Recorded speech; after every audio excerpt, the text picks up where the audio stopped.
So hello and welcome to the Silly Vicar show, and today we're doing Draw My Life, and we're doing this because there's some big news coming up in my life and the life of the kids in the family, and more of that towards the end of the video.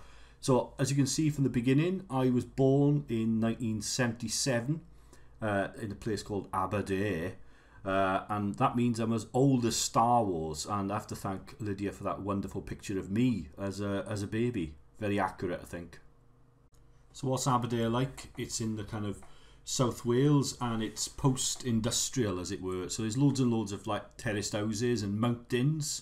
There's mountains everywhere. It's a bit like growing up in a hole, really. And I used to live on top of one of these mountains in Aberdare, and it's a lovely place to live. It's a very beautiful place. With those country parks and so on and things like that. I grew up right by a country park, so I used to love going walking up the mountain, that sort of thing. Also as well, it's quite a tough place. One of the sort of catchphrases for people as they grab hold of you is "I'll slam you but," which is kind of a tough place to live. And it's got lots of old broken down mines as well. So there used to be loads of mining there, but now there's not. It's very, very post-industrial.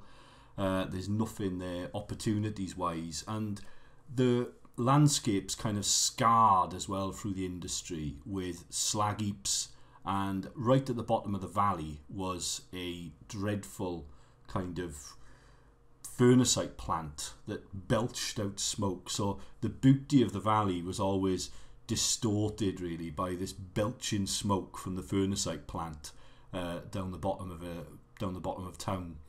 Even today, my wife still, when it rains, she'll bring the washing in straight away, just because when we were kids, if it rained and the washing was out, the washing would turn black from the soot from the furnaceite plant. So it's beautiful and ugly all at the same time.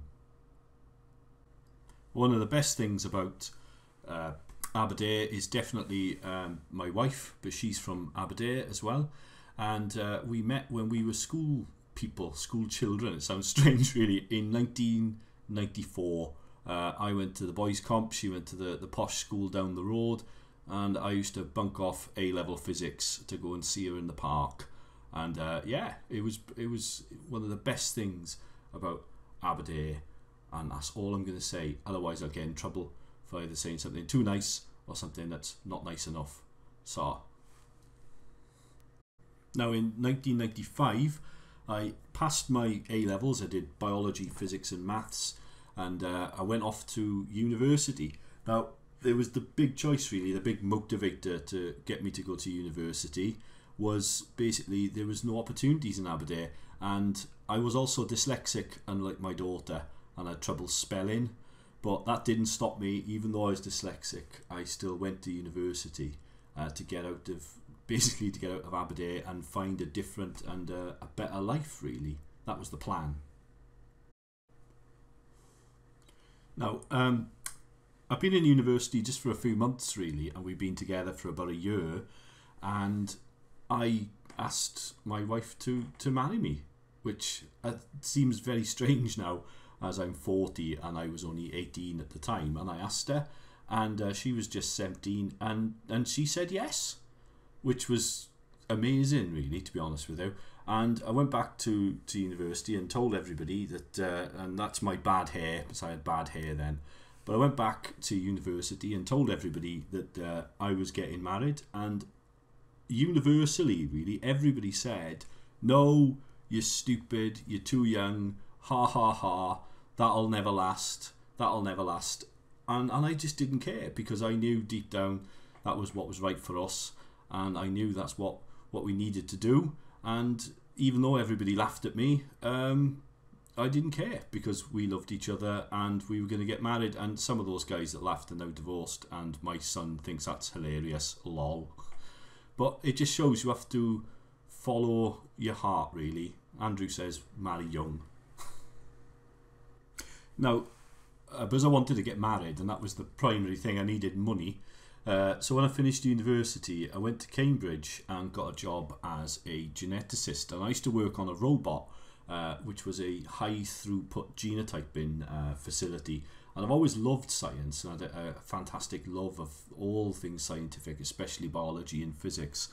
And I built this robotic system that would genotype or test thousands and thousands of DNA samples to try and find a cure for, or a cause, genetic cause of diabetes. And that's what we did down there. It was fascinating because being a scientist is a bit like being an explorer, and that was in 1999, that was. But being a scientist is a bit like being an explorer. It's going out and finding something that nobody has ever seen before. That's the buzz, really, of finding out something in God's creation that nobody has ever found before. Now, this is a more realistic impression of my robot, where we use DNA, not the stuff from Britain's Got Talent, but the real stuff. And it was immensely exciting, really. It was really exciting because you got to find out something that nobody'd ever found before, and you get published in Nature, as what happened with us, where we found a mutation that caused diabetes. So I love my job. It was brilliant. In 2000, we saved up enough pennies to get married in St John's Church in Aberdare on the 28th of October, which is St Jude's Day, who is the patron saint of lost causes, which we didn't know at the time. And it was a wonderful day. We ended up going on honeymoon to Paris, which is something that'll always stay with us. And even when I do weddings now, I still get a bit sort of soppy about it. I even said the other day that one of the brides had a similar dress to my wife, so I'm really soppy about that. Sorry. But even though I love my job, I have to say I really enjoyed my job. I knew deep down it wasn't what I was supposed to be doing, and this sort of feeling I had from quite a young age, really, that I should go and be a priest, just wouldn't go away. I thought that when I got a proper job, all these thoughts about being a priest would disappear. And in 2002, after a very long process of selection, I ended up going to Muirfield, which is a monastery in Yorkshire, Community of the Resurrection, and they trained me for the priesthood. It's a fantastic community, really, of monks and other students, and they teach you all sorts of wonderful things about yourself and not so wonderful things about yourself, and you grow more and more into being the image of God. That's the idea. Not quite sure how effective that was with me, but it was a fantastic experience living in community. You're living not on your own, but with a pile of other people. It's a bit like the Big Brother house, really, but without the cameras. That's what we used to say. And we lived together, we ate together, and we prayed together every day. And in 2004, on the 28th of October, which, don't forget, is the patron saint of lost causes, St Jude, our son Andrew was born while we lived in the monastery, and there was great rejoicing throughout the time that we were there.